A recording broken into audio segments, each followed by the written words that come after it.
warahmatullahi wabarakatuh.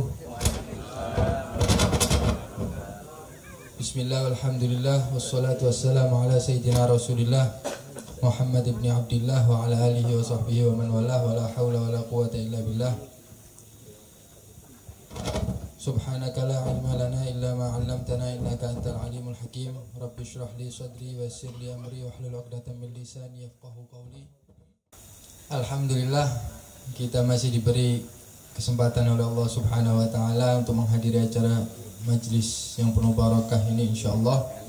Mudah-mudahan Allah Subhanahu wa taala memberikan kita taufik, hidayah, inayahnya sehingga kita dapat menghadiri majlis-majlis yang seperti ini dalam rangka supaya kita mengetahui Allah Subhanahu wa taala dan mengetahui agama Allah Subhanahu wa taala.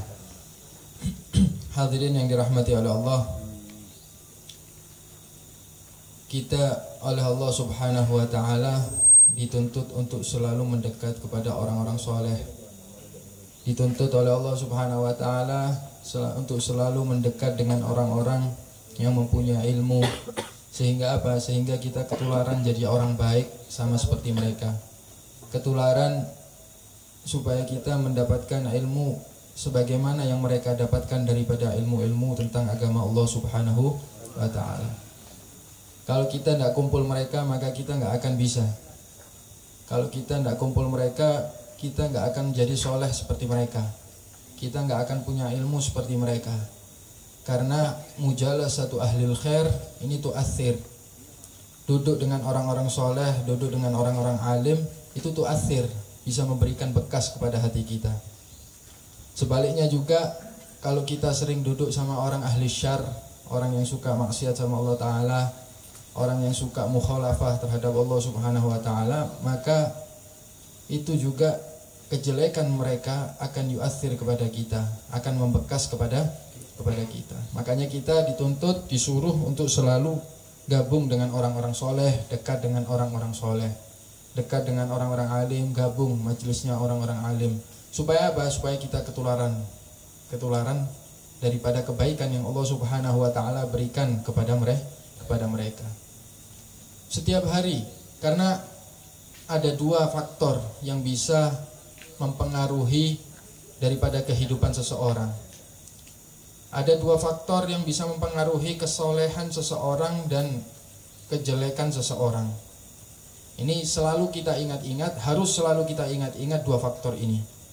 Yang pertama, makanan yang kita makan. Faktor ini, makanan yang kita makan berasal dari mana? Kalau makanan tersebut makanan syubhat atau makanan haram, maka yang akan menjadi kekuatan kita adalah kekuatan untuk melakukan keharaman. Untuk melakukan ketaatan kepada Allah Subhanahu wa taala kita akan lemah. Kita akan sulit untuk melakukan ketaatan kepada Allah Subhanahu wa taala. Kenapa? Karena sebab BBM-nya itu tadi, yang kita makan itu tadi adalah sesuatu yang haram atau syubhat. Pasti dikatakan di dalam maqalah man akalal haram asad jawarihuhu sya'a am aba. Siapa orang yang sering makan haram, maka anggota tubuhnya akan bermaksiat kepada Allah Subhanahu wa taala. Mau enggak mau, pasti maksiat sama Allah Subhanahu wa taala.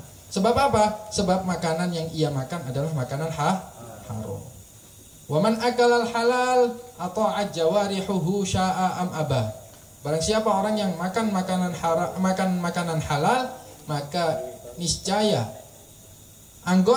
semua anggota tubuhnya akan melakukan ketaatan kepada Allah Subhanahu wa taala. Mau enggak mau? Mau enggak mau. Ini sudah otomatis seperti itu.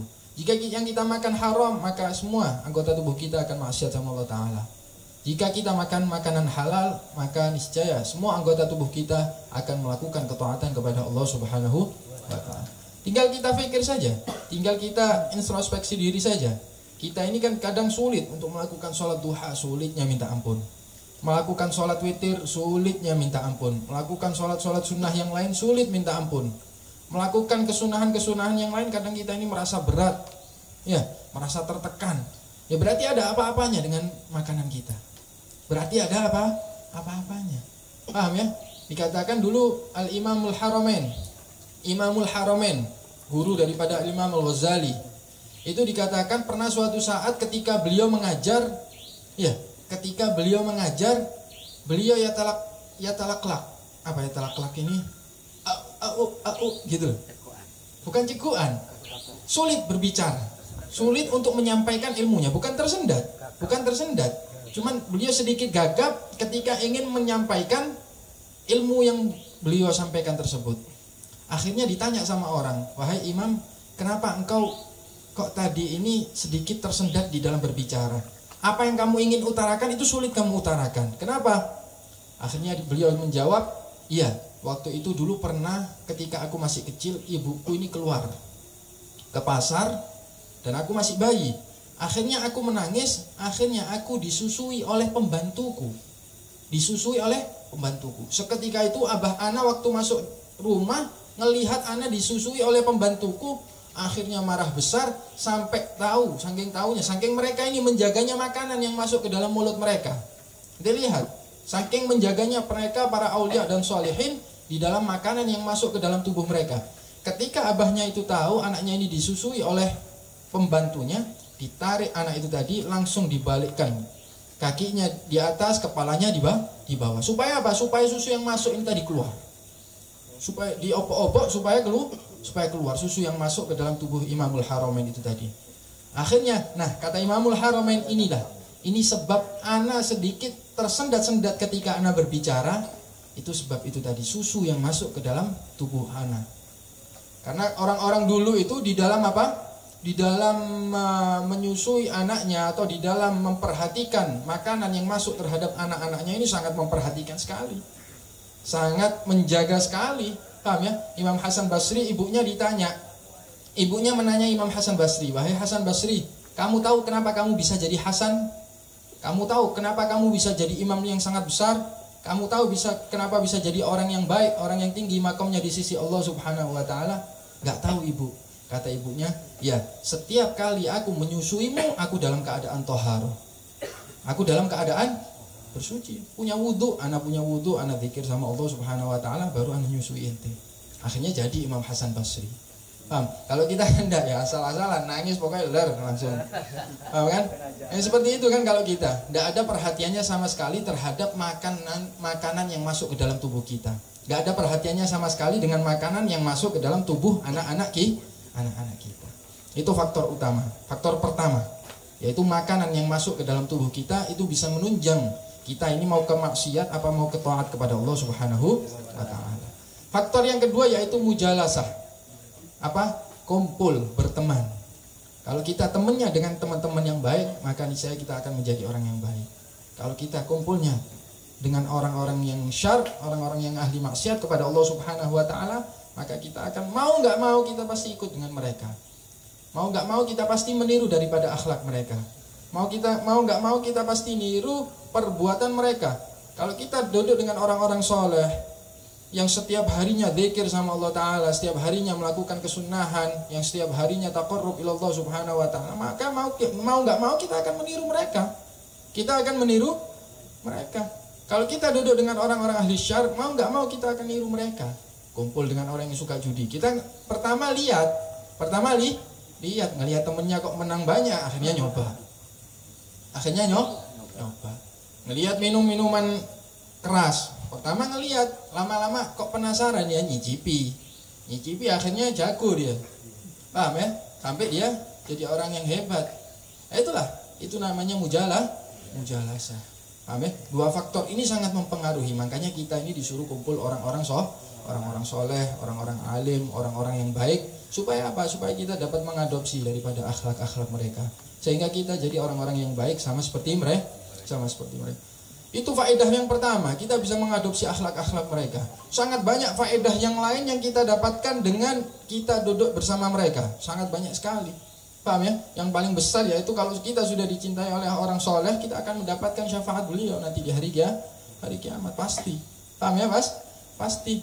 Pernah ada orang kan waktu itu Sayyidina Syekh Abdul Qadir Al-Jailani sedang berjalan dengan para murid-muridnya. Subhanallah, Allah Subhanahu wa taala bukakan kasyaf untuk mereka ketika melewati kuburan mereka Syekh Abdul Qadir Al-Jailani dan para murid-muridnya ini tadi mendengar teriakan azab dari kuburan itu. Melewati kuburan, Allah Subhanahu wa taala bukakan kasyaf kepada mereka, akhirnya mereka bisa mendengar teriakan orang yang ada di kuburan itu. Akhirnya mereka teriak, saking takutnya juga mereka takut karena mendengar azab yang diberikan oleh Allah Subhanahu wa taala. Akhirnya ngomong sama Syekh Abdul Qadir Al-Jailani, "Ya Syekh Abdul Qadir Al-Jailani, tolong ini orang ente selamatkan." Murid-muridnya ngomong seperti itu. "Tolong orang ini yang diadab sama Allah taala ini antum selamatkan dari azabnya." Akhirnya kata Syekh Abdul Qadir Al-Jailani, "Coba ente carikan jalan supaya ana memberi syafaat kepada mereka. Carikan jalan buat ana." Tanya akhirnya Syekh Abdul Qadir Al-Jailani ini tadi, "Dia pernah hadir majelis sana enggak?" "Enggak pernah." Kata murid-muridnya ini tadi. Orang yang di kuburan ini, "Pernah hadir majelisnya Syekh Abdul Qadir Al-Jailani?" "Enggak pernah." "Pernah salaman sama ana enggak?" Murid-muridnya ngomong, "Enggak pernah, Syekh." Enggak pernah." "Pernah ketemu ana enggak, ngelihat ana?" "Enggak pernah." "Terus gimana ya?" Kata Syekh Abdul Qadir Jailani. Ada satu orang murid ngomong seperti ini, "Ya, dia pernah ngelihat butiran debu yang terangkat sebab qafilahmu telah berlalu." Jadi Syekh Abdul Qadir Jailani jalan sama murid-muridnya, paham? Akhirnya kan debu berterbangan. Si orang ini tadi pernah melihat debu yang bekas kakinya Syekh Abdul Qadir Jailani yang berterbangan ini tadi. Akhirnya sudah, ini jalan untuk anak memberi syafaat kepada dia. Ini jalan untuk memberi syafaat. Orang yang tidak pernah melihat Syekh Abdul Qadir Jailani, tidak pernah duduk dengan Syekh Abdul Qadir Jailani, tidak pernah bersalaman dengan Syekh Abdul Qadir Jailani, cuman melihat debu yang pernah diinjak sama Syekh Abdul Qadir Jailani, dia beri syafaat oleh Syekh Abdul Qadir Jailani. Minta sama Allah Subhanahu wa taala supaya diangkat adabnya dari kuburan orang itu. Subhanallah, langsung diangkat. Seketika itu kuburan itu diam. Kuburan itu diam daripada adab Allah Subhanahu wa taala. Itu manfaat yang didapatkan oleh orang-orang yang kumpul dengan orang-orang.